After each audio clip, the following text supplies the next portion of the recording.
Diana Maria Kerr Lopes Pinel nasceu no dia 12 de agosto de 1998, em Madrid, capital da Espanha.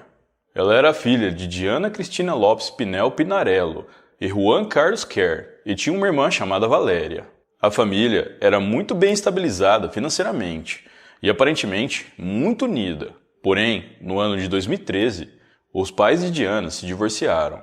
Foi uma separação traumática que afetou principalmente as duas filhas, que ficaram muito deprimidas e passaram a brigar muito com a mãe, a quem foi concedida a guarda delas.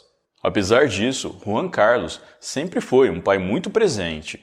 Nas férias, Diana, sua mãe e irmã costumavam viajar para uma pequena cidade litorânea com cerca de 10 mil habitantes, chamada A Pobra de Caraminhal. Em 2016, como de costume, elas foram para a região e no dia 21 de agosto, por volta das 10 da noite de um domingo, Diana avisou a sua mãe que iria a um parque chamado Jardins do Vale Inclán, onde ela se encontraria com um grupo de amigas para uma comemoração naquela noite. Era dia de Carme dos Picheiros, uma festa em homenagem à Virgem del Carmen. A festa aconteceria próximo ao chalé onde as três estavam, mas somente Diana saiu naquela noite. 4 horas depois, ela se despediu de suas amigas dizendo que iria voltar para o chalé. Pouco depois, ela se encontrou com um conhecido no Paseo de Arraial, perto de uma pizzaria que ela costumava ir. Tudo indica que esse amigo foi a última pessoa a vê-la naquela noite. Eram aproximadamente 2h30 da manhã da segunda-feira do dia 22 de agosto. Depois disso, Diana simplesmente desapareceu. Segundo as primeiras informações, apesar dos seus problemas na infância por conta da separação de seus pais, Diana agora era uma jovem sem problemas emocionais, estável e bastante responsável. A mãe dela afirmou que a filha não tinha nenhum tipo de problema mental e que essa foi a primeira vez que ela havia demorado tanto para voltar para casa. Por volta das 8h30 da manhã, a mãe dela acreditou que havia algo muito errado e passou a acreditar que sua filha havia sido levada por alguém. Como o celular de Diana estava desligado ou fora da área de cobertura, impedindo assim que qualquer pessoa entrasse em contato com ela, a sua mãe decidiu ligar para a polícia e informar o seu desaparecimento. Por volta do meio-dia, ela foi pessoalmente à delegacia para registrar uma reclamação por escrito. No dia seguinte, terça-feira, quando a polícia refez o caminho que Diana deveria ter feito para retornar ao chalé, eles encontraram no chão, próximo ao parque de diversões, um elástico de cabelo preto, que era muito semelhante ao que a jovem usava na última vez em que ela foi vista. Mas além disso, nenhuma outra evidência foi encontrada, e nenhum dos amigos de Diana forneceu qualquer informação que pudesse ajudar a esclarecer o caso. Imediatamente, parentes e conhecidos começaram a colar e distribuir cartazes com a foto e informações pessoais da jovem. Ainda na terça-feira, agentes da Guarda Civil, Polícia Local e Proteção Civil iniciaram uma operação de busca que abrangeria uma região bem mais ampla. Diana era uma jovem que media cerca de 1,75 m de altura e pesava 55 quilos. Ela tinha cabelos pretos lisos e olhos escuros. Segundo sua mãe, na noite em que desapareceu, ela estava vestindo shorts rosa, uma camiseta, moletom branco e um tênis preto. O pai dela, Juan Carlos, estava em Madrid e, quando soube dos fatos, entrou em contato com o Ministério do Interior para investigar as últimas ligações do celular de sua filha e saber sua última localização geográfica. Foi descoberto que, antes de desaparecer, Diana estava conversando no WhatsApp com um amigo de Madrid. Em uma parte dessa conversa, ela escreveu: "Estou ficando com medo." Segundo ela, um homem a estava seguindo, dizendo: "Ei morena, venha cá." Talvez esse tenha sido o último momento de vida da jovem, pois quando o amigo dela mandou outra mensagem, Diana não respondeu de volta, apesar da mensagem ter chegado. Infelizmente, o último trecho do calçadão em que Diana caminhou até o chalé não tinha câmeras de segurança. Era um local mal iluminado, praticamente deserto, onde não tinha residências, mas sim vários armazéns industriais vazios e uma discoteca em ruínas chamada Boomerang. Daquele local até o chalé onde a sua mãe e irmã estavam, levariam cerca de 10 a 15 minutos, e foi nesse pequeno trajeto que Diana simplesmente desapareceu. Como as buscas não estavam dando resultado, a mãe da jovem, Diana Lopes Pinel, desabafou à imprensa, dizendo: "Todo o maquinário de busca e divulgação começou pela região e não entendo como nada ainda foi encontrado. Eu faço um apelo. Se você tiver qualquer informação que possa contribuir com as investigações, entre em contato com a polícia. Estamos vivendo uma situação muito delicada. Qualquer detalhe, até mesmo fofoca, qualquer coisa pode ajudar. Juan Carlos Kerr, pai da jovem, também falou o seguinte para um jornal local. Se tiverem alguma informação relevante, por menor que seja, fale com a polícia. Peço que a foto da minha filha seja divulgada em todos os lugares possíveis. A polícia precisa da sua ajuda e eu imploro por essa ajuda. Sabendo que Diana não entraria no carro de um estranho sem um bom motivo, 2 linhas de investigações foram seguidas. Ou Diana foi raptada por alguém conhecido, ou foi vítima de algum criminoso. Outra possibilidade apontada pela mãe da jovem é que ela tenha sido levada para um barco. Já a possibilidade dela simplesmente ter fugido não fazia sentido. Diana tinha deixado todos os seus pertences e documentos no chalé. Ela tinha saído apenas com 20 euros e não tinha levado nem sequer o seu cartão de crédito. Esses detalhes reformaram a afirmação da família de que a jovem não havia fugido de forma proposital, mas sim que ela tinha sido levada por alguém. Posteriormente, surgiu a informação de que as roupas da garota que estavam com ela no dia em que ela desapareceu foram encontradas em sua mala que estava no chalé. Com isso, muitos acreditavam que talvez, antes de desaparecer, Diana voltou para o chalé e trocou de roupas. No entanto, a mãe da jovem negou que as roupas que ela estava usando quando ela desapareceu apareceram na mala dela do chalé. Ao que tudo indica, essa informação parecia mais um boato. Não faz sentido pensar que Diana tenha fugido por vontade própria, de madrugada, sem dinheiro, documentos, cartão de crédito e sem roupas. Se a teoria de que ela teria ido até o chalé se trocar antes de sumir fosse verdade, por que Diana não levou mais nada, nem o seu passaporte? A imprensa divulgou que poucos dias antes do desaparecimento da jovem, ela teve uma grande discussão com sua mãe e depois passou por uma crise de ansiedade tão forte que precisou de assistência médica. De acordo com algumas fontes, Valéria, a irmã da jovem, também foi levada ao hospital com os mesmos sintomas. Na quinta-feira, 1º de setembro, a imprensa noticiou que o juiz titular do Tribunal de Instrução retirou a guarda de Valéria, que tinha 16 anos na época de sua mãe. A medida teria sido tomada de forma preventiva, como resultado das discussões registradas nos últimos dias, algumas das quais ocorreram em locais públicos. O pai de Valéria, Juan Carlos, assumiu a custódia dela e os dois deixaram a cidade. Depois disso, algo parecia estar acontecendo dentro da família. Na quarta-feira, dia 31, os pais não compareceram aos meios de comunicação para relatar os detalhes das últimas investigações como havia sido combinado.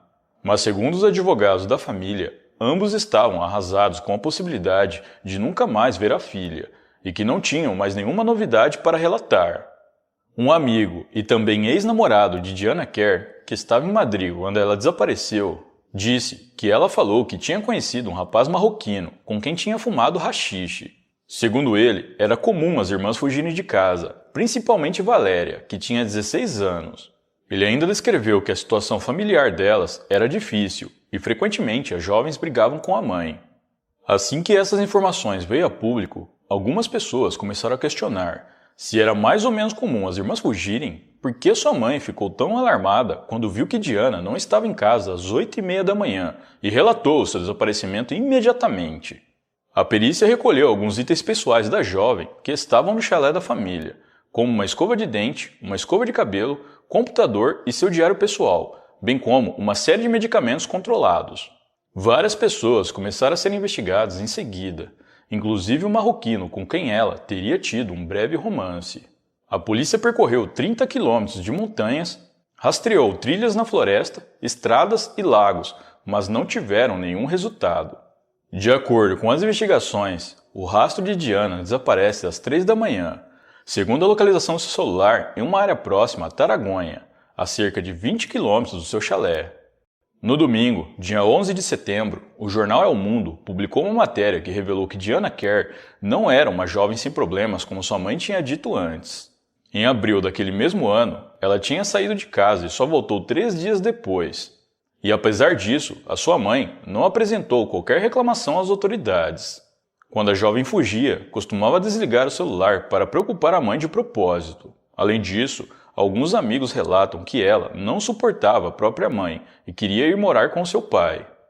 O jornal também chegou a publicar algumas cartas trocadas entre as irmãs naquele ano, onde é possível ver que a situação mental das duas não era nada boa. Outro detalhe é que Valéria teria sido internada 3 vezes só naquele ano, onde passou por lavagem estomacal devido a ter engolido uma grande quantidade de medicamentos controlados. 72 dias após o desaparecimento de Diana, o mistério continuava. Até aquela altura, nenhuma das teorias expostas foi comprovada. O tempo foi passando, mas a única coisa que a polícia encontrou, além daquele elástico de cabelo que poderia ser dela, foi o seu celular, que estava próximo a um rio perto de uma ponte. Segundo fontes próximas à investigação, Juan Carlos confirmou que se tratava do celular de sua filha, embora nenhuma outra informação tenha sido revelada. Em mais de 3 meses de investigação, a polícia não conseguiu nada de relevante que os levassem até a jovem desaparecida.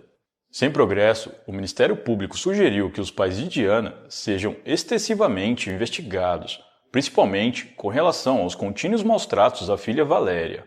Em seguida, a polícia confirmou que Diana não passou em seu chalé e nem trocou de roupa antes de desaparecer.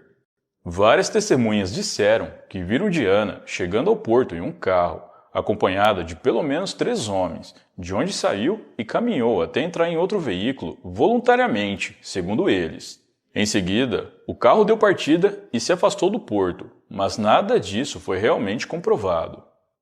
2 meses após o desaparecimento de Diana, o perfil dela no Facebook teria ficado online.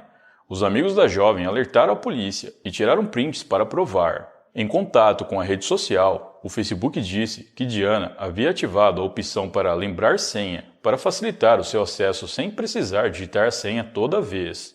Isso poderia indicar que ela estava tentando entrar na sua conta, pois acabou esquecendo a senha, mas também que outra pessoa que não sabia o login estava tentando acessar o seu perfil. O telefone celular seria a primeira prova física da investigação e foi apontado como uma peça-chave do caso. Os investigadores afirmam que ele teria sido jogado de uma ponte, perto do cais de Tragonha, em Rianxó, ou aos seus arredores. Foi descoberto que o celular foi acessado pela última vez perto das 3 da manhã daquele dia, como eu já mencionei. Com todas as pistas na mesa, 2 possibilidades permaneciam abertas, cada uma com uma infinidade de teorias que não levaram a nenhuma conclusão definitiva. No dia 10 de novembro de 2016, o motorista do veículo em que supostamente Diana Kerr foi vista dentro pela última vez foi identificado. Ele seria um homem que já tinha sido preso por venda de entorpecentes, mas o sigilo sobre essa informação foi mantido pela polícia durante muito tempo para não atrapalhar nas investigações. Posteriormente, a esposa desse homem disse aos policiais que ele esteve com ela durante toda a noite. Dessa forma, ele foi descartado como suspeito. Durante quase 500 dias, o caso andou pouco, mas a mídia fez da vida familiar de Diana um verdadeiro circo. Inúmeras acusações surgiram, muitas delas infundadas, e as teorias começaram a se espalhar e atrapalhar completamente as investigações. No dia 25 de dezembro de 2017, por volta das 10 horas da noite, uma jovem que estava andando na rua mexendo em seu celular relatou que um homem estranho a abordou e exigiu que ela entregasse o seu aparelho, a ameaçando com uma arma branca. Ela começou a gritar por socorro e um casal que estava passando do outro lado da rua correu para ajudá-la. Quando eles se aproximaram, o homem estava tentando puxar a jovem para dentro do seu carro. Em seguida, o homem desistiu e saiu em alta velocidade com seu veículo. A jovem, mesmo muito abalada, foi até a delegacia prestar queixa sobre o incidente. Quando ela fez o retrato falado do seu agressor, a polícia o reconheceu na hora. Ele era um velho conhecido das autoridades, e para confirmar ainda mais a identidade do homem, o casal que socorreu a jovem tinha anotado a placa do veículo dele. No dia seguinte, por volta das 10 horas da manhã, a Guarda Civil prendeu um homem de 41 anos chamado José Henrique Abuin, conhecido como El Chiclé. Ele já tinha uma condenação por forçar relações com a irmã gêmea de sua esposa em 2007 e esteve envolvido com o transporte de entorpecentes, sendo que na época foram apreendidos mais de 17 quilos com ele. Para surpresa de todos, ele era o motorista que tinha sido preso no dia 10 de novembro de 2016 no caso de Diana Kerr. Porém, na época, ele foi descartado, pois a sua esposa disse que estava com ele durante toda a noite em que Diana desapareceu. Como a jovem que tinha sido atacada era muito parecida com Diana, a polícia resolveu levar esse homem e a esposa dele para prestar esclarecimentos. Na delegacia, o investigador perguntou à mulher sobre a noite em que Diana desapareceu, e ela assumiu que tinha mentido e que não estava com seu marido como havia dito. Ela disse ainda que foi dormir por volta das 10 da noite e que ele voltou para casa às 4 da manhã. Quando José Henrique foi confrontado pela polícia com essa nova informação fornecida por sua esposa, ele resolveu confessar o crime. Porém, na sua primeira versão, ele disse que tudo não passou de um acidente e que atropelou Diana naquela madrugada porque estava distraído ouvindo música no seu carro. E como ele já tinha passagem pela polícia, ficou com medo de ser preso novamente e resolveu então se livrar do corpo. Mas em seu segundo depoimento, ele finalmente admitiu que sequestrou e tirou a vida da jovem. Segundo ele saiu naquela noite para furtar gasolina de caminhões que costumavam ficar estacionados na rua, e quando estava indo em direção ao seu carro, Diana o viu com 2 galões de gasolina. Com medo de ser denunciado, ele forçou a jovem a entrar em seu carro. Primeiro ele tentou forçar relações com ela, e depois apertou seu pescoço até que ela não pudesse mais respirar. No dia 31 de dezembro de 2017, José Henrique fez a reconstituição do crime com a polícia e mostrou onde descartou o corpo da jovem. Diana Kerr foi jogada dentro de um poço em um antigo armazém abandonado, a cerca de 15 quilômetros do local onde desapareceu. José Henrique disse que alguns dias depois voltou ao armazém para amarrar o corpo em blocos de cimento para que ele não boiasse e nunca mais ele voltou lá. Em janeiro de 2018, José Henrique foi julgado e condenado pelo crime de tentativa de sequestro da jovem cujo nome não foi divulgado.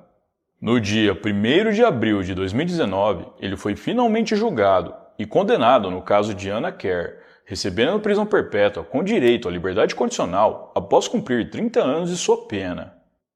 Para muitos, a história do criminoso de que só tirou a vida da jovem porque ela o viu furtando gasolina não passa de uma grande desculpa. Para essas pessoas, José Henrique saiu naquela noite já em busca de uma vítima e, infelizmente, Diana cruzou o seu caminho. Inclusive, ele tentou repetir esse ato com uma outra jovem tempos depois, e por conta disso, a polícia conseguiu chegar até ele, juntar as peças e solucionar o caso. Mas é provável que, se não fosse por isso, esse caso estaria sem solução até os dias de hoje. A família de Diana, apesar da dor de saber que a jovem já não estava mais viva, ao menos sentiram um alívio ao saberem o que de fato aconteceu com ela.